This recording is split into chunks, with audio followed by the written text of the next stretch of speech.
Hi, my name is Meaghan Anderson, and I'm an extension field agronomist with Iowa State University. And today I'm out in the field with Bob Hartzler, one of our weed specialists on campus.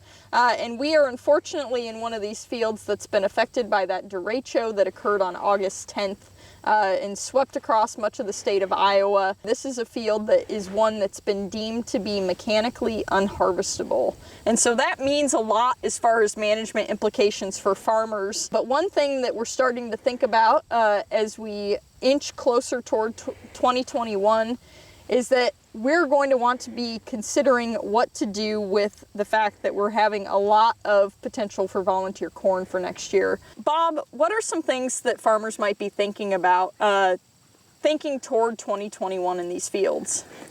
Yeah, I mean, the big thing is there's going to be lots of volunteer corn no matter what you do prior to planting.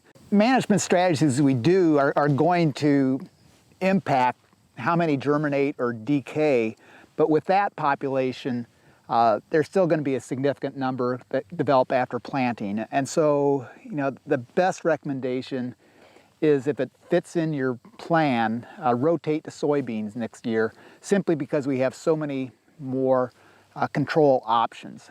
If we try to control the volunteer corn in another corn crop, our herbicidal options are really limited. So for the farmer who has that in their management plan to go to corn next year, is it even a possibility?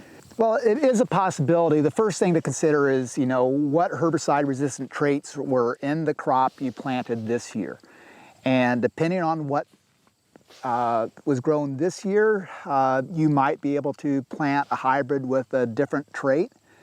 And so if you had a trait that provided just resistance to glyphosate, you could go to a trait that had Liberty Link in it and use the Liberty to control the volunteer corn. But it's really important to determine exactly what traits are in that hybrid. Sometimes a trait that's not marketed could be found in that hybrid. For a farmer whose hybrid that they grew this year had both resistance to glufosinate, which is Liberty, and glyphosate, which would be Roundup, then you're really left with no herbicidal option unless you can find a Enlist hybrid. And the Enlist hybrid provides resistance to the FOP herbicides, which would include Assure, which would be your one herbicide that's registered for use on those products. And so that would be an option for growers who really need to go back to corn and had the dual resistance traits of glufosinate and glyphosate. Yeah, so the corn, of course, would typically be sensitive to both the DIMs and the FOPs. Those are both herbicide group 1 types of herbicides. But this Enlist corn has tolerance to the FOPs, allowing us to use that to control the volunteer corn. Right, and that's really important to remember because we tend to just think of all the group 1 herbicides as equivalent, but they are two different chemical families, and the trait provides resistance to things like the Assure. It doesn't provide resistance to clethodim or cefoxidim, and so if a grower would try to spray Select or one of the post products, they would wipe out their crop. So really important to pay attention to what products you're using.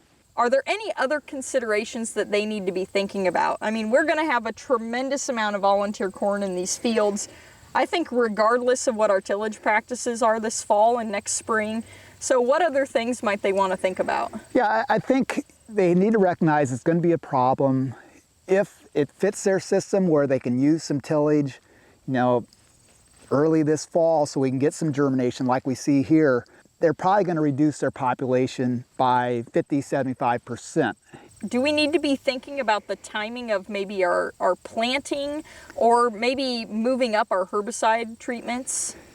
You know, if you're going to corn, I think if you could, you know, we don't like to delay planting, but if you're planting into one of these fields that you know is going to have a high population, put that off as long as you feel you can to get some of that volunteer corn to emerge before you plant. this is the time of year that we want to be making these considerations. We hope that this has been useful to you in planning for 2021.